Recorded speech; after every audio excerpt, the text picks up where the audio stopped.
여러분, 오늘 우리가 사는 이 시대 있잖아요. 2020년 4월. 이 세상을 설명하는 가장 중요한 단어를 하나 말하라고 한다면 무엇이 될까? 고난이라고 하는 단어일 것입니다. 고난. 여기저기 고난의 소리가 들려옵니다. 코로나에 감염된 자들의 고통의 소리, 또 감염의 위협 앞에서 두려워하는 사람들의 소리, 경제적인 고통을 당하고 있는 사람들의 소리, 또 실직의 위기에 직면한 사람들의 소리, 수많은 아픔의 소리들이 온 세상을 뒤덮고 있습니다. 그런 가운데 맞이하는 이 고난절은 참 의미가 있는 절기라고 생각을 합니다.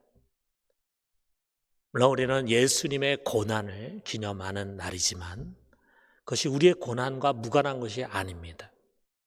그럼 그리스도와 우리는요, 이 고난으로 묶여져 있습니다. 우리의 고난이 그분의 고난이 되고 또 그분의 고난이 우리의 고난이 되는 것입니다. 여러분, 오늘 이 예배 가운데 기억합시다. 우리가 직면한 고난 한가운데 오시고 그 고난을 몸소 함께 당하신 분, 그는 누구보다도 우리의 고난을 또 고난 당하는 사람들을 이해하시고 동정하시고 긍휼히 여기시는 분, 그분이 바로 오늘 십자가를 지신 우리 주 예수 그리스도이십니다. 그렇기 때문에 우리 그리스도인들은요, 이 고난 당하신 주님을 사랑합니다. 이것이 우리 기독교가 다른 종교하고 전혀 다른 거예요. 우리는 우리 신앙의 중심이 되시는 분, 그분이 고난 당하심을 사랑합니다. 그분의 죽음을 자랑합니다. 여러분, 십자가라는 게 뭡니까? 원래 십자가는요, 무시무시한 사형 형틀이에요. 자, 그런데 우리가 그것을 사랑의 목의 장식품으로 걸고 다니잖아요. 또 그것을 집이나 교회 여기저기 걸어놓습니다. 이것은 제가 그동안에 여기저기 다니면서 모은 십자가들인데 제 방의 벽에 걸려져 있습니다. 이 중에 어떤 것은요, 아주 수백 년 된 것이기도 해요. 수백 년 전에 만든 십자가입니다. 사람들이 이렇게 다양한 모양으로 고난을 당하신 우리 예수님, 그분의 십자가를 그리고 또 만들고 간직하려고 했습니다. 이처럼 우리는 그가 고난당하고 죽으신 십자가를 이 세상에 무엇보다도 사랑합니다.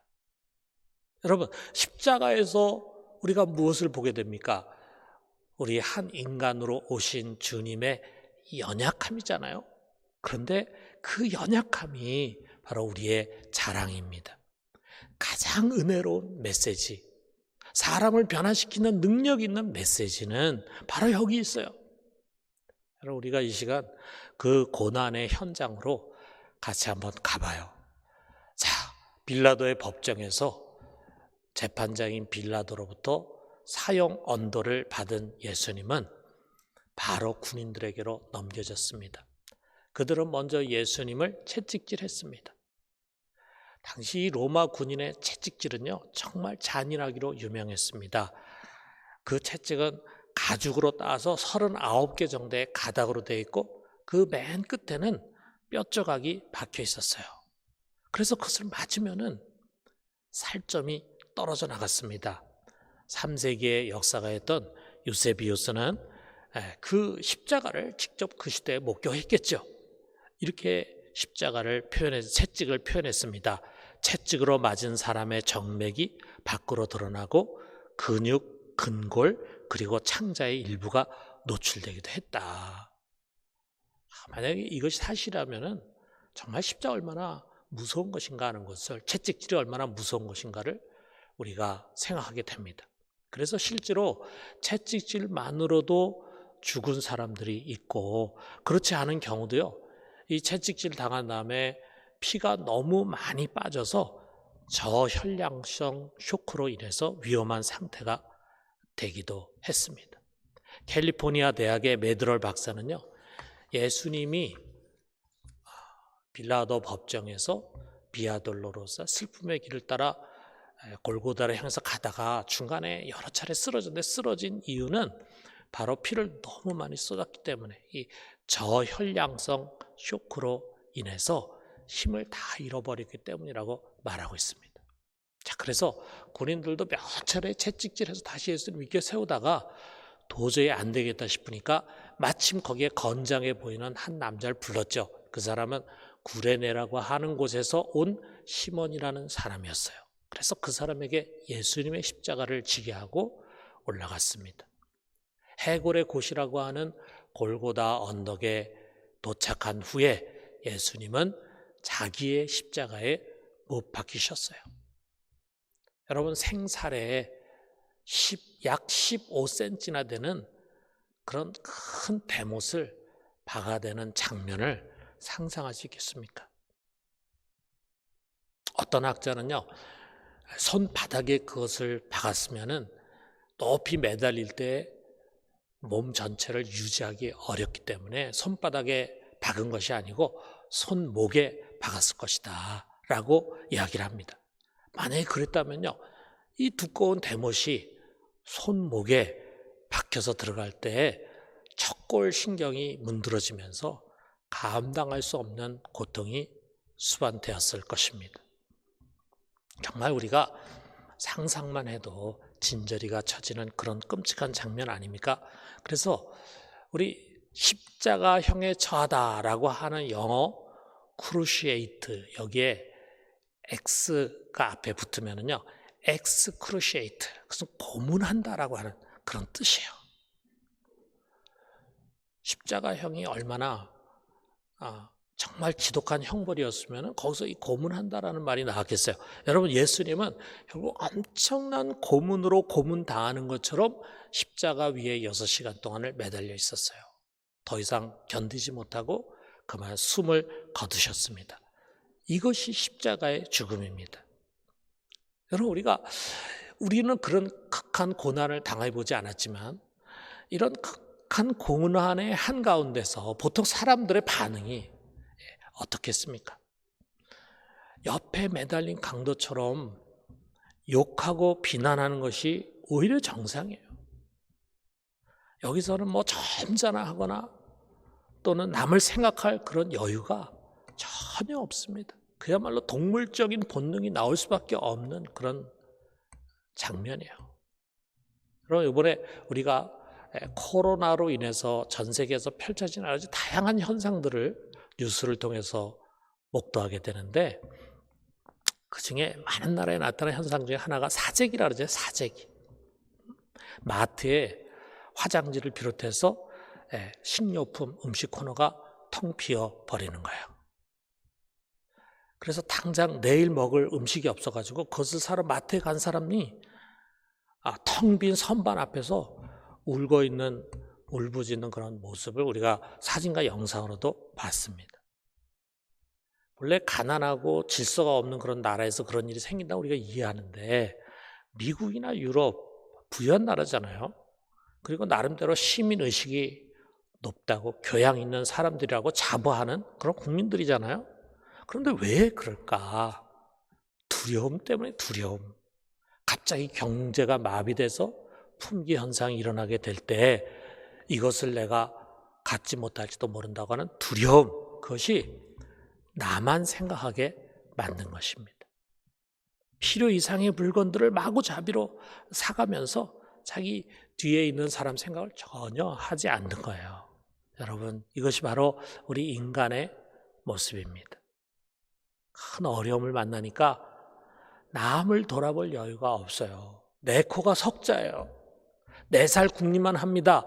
심지어는 나를 위해서 남을 희생하는 야수 같은 본능으로 바뀌어지는 거예요. 자, 그런데 여러분 보세요. 예수님은 정반대의 모습을 우리들에게 보여주고 있지 않습니까? 자신의 몸도 지탱하기 힘든 상황이에요. 그럼에도 불구하고 우리 주님은 여기에 세 부류의 사람들을 돌아보는 것을 성경 우리에게 소개하고 있습니다. 그들을 염려해 주시고 용서해 주시고 구원해 주십니다. 자, 이 세 부류가 어떤 사람들인가? 첫째로는 예루살렘의 딸들을 염려해 주셨어요. 여러분, 예수님께서 가시는 이 슬픔의 길에 슬피 울며 뒤따르는 여인들이 있었습니다. 예수님을 사랑하는 사람들이었겠죠. 엊그제까지만 해도 귀한 말씀을 전하고 병자들을 치유해 주셨던 착하신 예수님이 이런 죄수로 둔갑해가지고 십자가형에 처해진다. 정말 생각할 수 없는 일이었어요. 아마 통곡하며 그 뒤를 따르는 여인들이 많이 있었을 것입니다.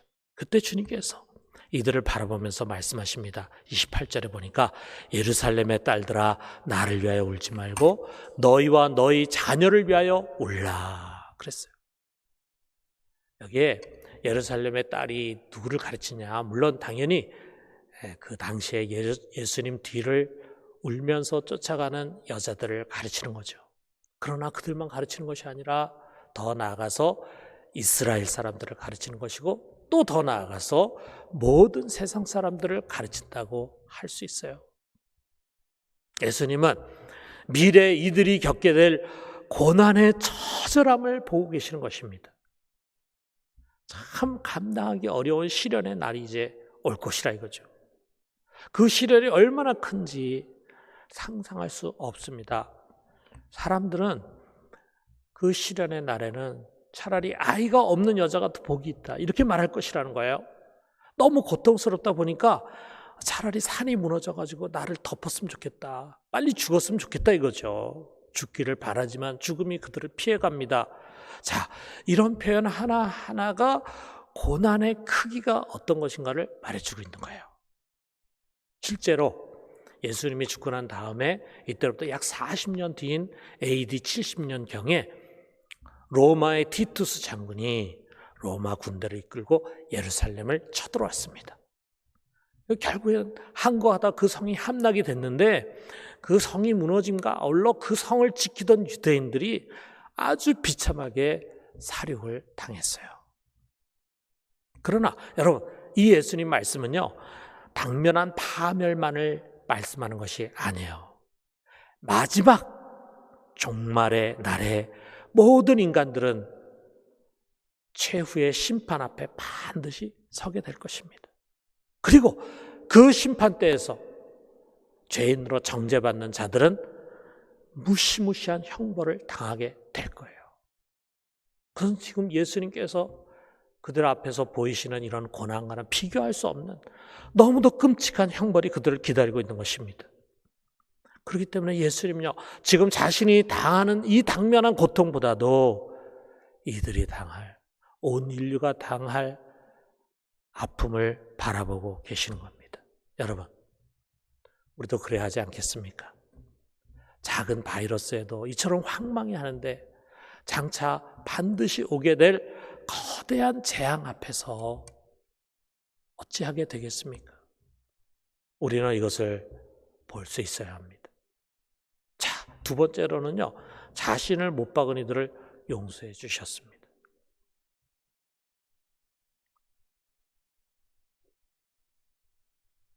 여러분, 우리 예수님께서 골고다 언덕에서 십자가에 못 박혔을 때 그 아래는 많은 사람들이 있었어요. 근데 그 중에 여긴 관리들이라고 표현되고 있지만 대제사장과 서기관, 그리고 아주 골수 유대인들이 있었습니다. 그들은 예수의 죽음을 끝까지 확인하려고 하는 거예요.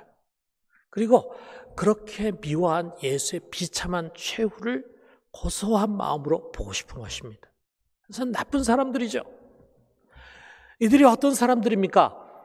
온갖 거짓 증거를 가지고 예수를 고소했어요. 그리고 빌라도 법정 앞에 갔을 때 재판장인 빌라도는 예수님이 무죄하다고 하는 것에 대해서, 죄가 없다는 것에 대한 확신을 가지고 있었어요. 그래서 그냥 그를 때려서 방면하겠다 이렇게 얘기를 했음에도 불구하고 밀란을 일으킬 것 같이 협박을 하면서 결국은 십자가형을 받아냈잖아요. 그리고 그들이 원한 대로 지금 예수님 십자가에 매달려서 고통받고 있잖아요. 자, 우리 옛날 속담에 그런 말이 있습니다. 호랑이도 쏘아놓고 보면 불쌍하다. 호랑이 무서워서 호랑이한테 우리가 상해 당할까봐 그를 화살로 쏘고 총으로 쏴 죽였어. 근데 호랑이도 죽는 모습 보니까 불쌍하더라. 자, 자기들이 아무리 그랬다 할지라도 말이죠. 참 이렇게 고통받으면서 죽어가는 모습 볼 때 좀 불쌍한 마음 갖는 것이 옳은 것이 아니겠어요? 자, 그런데 이들은 그 밑에서 여전히 미움과 살기가 등등해 있는 가운데 죽어가는 예수님에게 멸시와 비웃음과 조롱을 보내고 있습니다. 이런 사악한 인간들, 이런 무자비한 인간들에게는요, 정말 자비 없는 하나님의 심판이 내려져야 돼요. 하늘에서 불이 내리든지 아니면 정말 전염병에 감염되든지 정의의 심판이 이들에게 부어져야 됩니다. 그런데 여러분, 예수님 어떻게 하셨습니까? 그 십자가 위에서 온몸을 비틀고 괴로워하면서 이들을 위해서 기도해 주십니다. 34절에 보니까 34절에 있는 이 기도의 말씀 너무 유명하잖아요. 자, 우리 같이 한번 읽어봅시다. 아버지, 저들을 사하여 주옵소서. 자기들이 하는 것을 알지 못함이니이다. 이 기도를 통해서 주님은 먼저 이들에게 대한 용서를 선언하시는 거예요. 난 너희를 용서한다. 너희는 너희가 하는 것을 잘 알지 못하고 일을 하는구나. 난 너희를 용서한다. 용서하면서 이들의 죄로 인해서 이들을 심판하실 하나님 아버지께 그들을 용서해달라고, 살려달라고 간청하는 것입니다. 여러분, 우리가 살아가면서 참 용서가 필요할 때가 많잖아요. 우리가 용서를 해야 할 때가 많잖아요. 용서가 쉽지 않죠. 여러분, 우리가 그래도 어떤 때 어떤 사람들을 주로 용서하게 됩니까? 자, 우리 보통 사람들은요, 모든 것이 다 좋게 끝났어요. 내가 그 사람 때문에 많은 어려움을 겪었어. 그런데 시간이 지나면서 그냥 다 잊혀질 뿐만 아니라 오히려 결과가 좋게 끝났어. 그러면은 지나간 과거지사를 용서하기가 쉽습니다. 또 그 잘못을 저지른 사람이요, 자기의 죄를 인정해. 그리고 뉘우칩니다. 그러면은 우리가 용서하기가 쉽습니다. 그런데 그 악행의 결과로 인해서 내가 지금 아주 극심한 고통 중에 있어요. 용서하기 쉽습니까? 그리고 나에게 그렇게 못된 짓을 한 그 사람이 자기 잘못한 생각도 하지 않아. 그리고 뉘우치지도 않아요. 자, 우리가 그런 사람 용서한다는 건 그 쉬운 일이 아니잖아요. 그런데 여러분, 예수님 언제 용서하셨습니까? 바로 그때 용서하셨어요. 이들의 악행으로 인해서 온갖 고통을 당하시는 그 순간에, 그리고 이들이 전혀 자기가 잘못다고 생각하지 않는 그 순간에 주님은 용서를 선언하셨습니다. 아니, 그들이 하나님으로부터 그 죄로 인해서 벌받는 것을 전혀 원하지 않는 기도를 드리셨습니다. 여러분, 이것이 우리가 잊어서는 안 되는 소중한 교훈이에요. 여러분, 우리 다시 예수님 못 박히신 그 십자가 앞에서 우리의 좌우를 돌아봅시다. 아직 용서하지 못한 사람이 있다면 우리 용서해야 합니다. 이 용서의 주님을 우리가 믿는다면, 이 십자가를 사랑한다면 용서해야 합니다. 그 사람이 자기 죄를 인정하지 않다 해도, 그 사람의 잘못으로 인해서 내가 지금 손해를 딱 겪고 있다고 해도 용서를 선포해야 합니다. 우리 모두가 용서하고 그를 위한 기도를 올릴 수 있기를 주님의 이름으로 축원합니다. 마지막 세 번째로는요, 강도의 영혼을 돌아보셨어요. 자, 여기 지금 예수님 좌우편에 함께 못 박힌 죄수들이 둘이 있다 그랬잖아요. 좌편과 우편에. 여러분, 이 사람들은요, 여기 한 죄수가 고백한 것처럼 이 십자가 형벌을 받기에 마땅한 사람들이에요. 아주 나쁜 짓을 저지른 사람이에요. 다른 성경에 강도라고 했어요. 강도. 강도가 뭡니까? 다른 사람 협박하고 또는 그 사람 폭력을 행하거나 또 죽이기도 하고, 그래서 그 사람께서 강탈하는 사람이잖아요. 얼마나 나쁜 사람입니까? 어떻게 보면 아마도 평생 이들은 하나님 멀리하고 그냥 자기 멋대로 죄 가운데 방황하며 살다가 여기까지 온 거예요.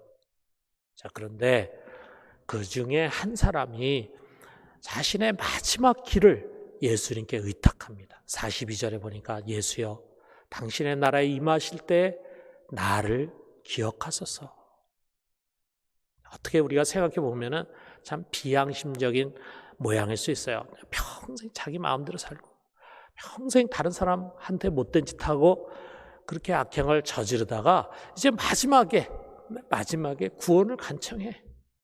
무슨 자격으로 이 사람이 예수님이 가는 데를 따라가기를 요청할 수 있겠습니까? 자, 그런데 여러분 보세요. 주님은 주저하지 않고 그에게 구원을 선포하셨습니다. 43절에 보니까 내가 진실로 내게 이르노니 오늘 내가 나와 함께 나아원에 있으리라. 왜 그랬습니까?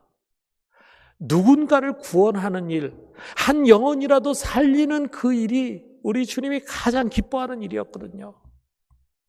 여러분, 우리 주님께서 자기의 마음을 우리에게 말씀을 통해서 많이 가르쳐 주셨잖아요. 우리 주님의 마음은 99마리의 구원받은 양을 그냥 놔두고 한 마리의 길 잃어버린 양을 찾아 헤매는 목자의 마음이에요. 영혼을 사랑해요. 아버지의 집을 떠나서 모든 재산을 다 탕진하고 불행하게 된 그 탕자를 기다리는 아버지의 마음, 그것이 우리 주님의 마음이에요. 그렇기 때문에 우리 주님은 마지막 순간에 어쩌면 당신이 한 영혼을 구원할 수 있는 기회를 가진 것을 기뻐하시면서 그에게 구원을 선포하셨을 것입니다. 사랑하는 성도 여러분, 우리는 오늘 우리 주님이 십자가 여정 가운데서 세 부류의 사람들에게 행하신 고결한 사랑을 돌아보았습니다. 이 세 가지 공통점이 뭡니까? 우리 주님은요, 누구나 공감할 수 있는 2000년 전에 그 뒤에 있던 사람들뿐만 아니라 2000년 뒤에 우리도 말씀을 통해서 그 장면을 상상할 때 공감할 수 있는 그 극한 고난의 자리, 거기에서조차 자신의 아픔과 고통을 생각하지 않으셨어요. 사람들을 염려하시고 그들의 죄를 용서하시고 그들을 구원하는 일을 하셨습니다. 정말로 그의 삶과 고난과 죽음, 그 모든 것은요, 다 사람들을 위한 것이었습니다. 그의 몸을 찢고 그것을 짜서 마지막 피 한 방울이라도 사람들을 위해서 흘리고자 하셨습니다. 이것이 바로 십자가 사랑이에요. 그리고 그 십자가 사랑으로 인해서 여러분과 저도 오늘 이 예배 자리에 서게 된 거 아니겠습니까? 이 사랑을 받은 성도 여러분, 이 고난절에 우리 예수님의 마음, 예수님의 가르침을 다시금 되새겨 봅시다. 그 사랑이 우리를 어디론가 강권하지 않습니까? 너희도, 그 사랑을 받은 너희도 내가 간 길을 같이 가야 한다. 여러분, 우리의 고난만 바라보지 맙시다. 우리에게도 많은 시련이 있습니다. 맞습니다. 아직 해결되지 못한 문제도 있고요. 지금 당하고 있는 고난도 있고요. 또 앞으로 우리에게 예견되는 어려움이 있습니다. 그러나 내가 지금 당하고 있는 문제, 내가 앞으로 겪을 어려움을 보면서 한숨 짓고 연민하고 괴로워하지 맙시다. 여러분, 우리가 누굽니까? 우리는 십자가 고통 중에도 다른 사람의 아픔을 돌아보신 예수 그리스도, 그분의 사람들입니다. 그분의 뒤를 쫓는 사람들입니다. 우리는 그 주님을 본받아서 우리의 눈을 돌려 고통을 당하고 있는 우리의 이웃을 돌아봅시다. 그들이 지금 당면하고 있는 아픔을 우리가 외면하지 말아요. 우리가 도울 수 있는 만큼 도와요. 그를 불쌍히 여기고 그 짐을 나누기 위해서 우리가 함께 노력해요. 이것이 그리스도의 제자가, 그리스도의 고난을 따르려고 하는 제자들이 해야 할 일입니다. 더 나아가서 여러분, 여기 예수님처럼 그들이 종말에 당하게 될 영원한 고난, 이걸 잊어서는 안 됩니다.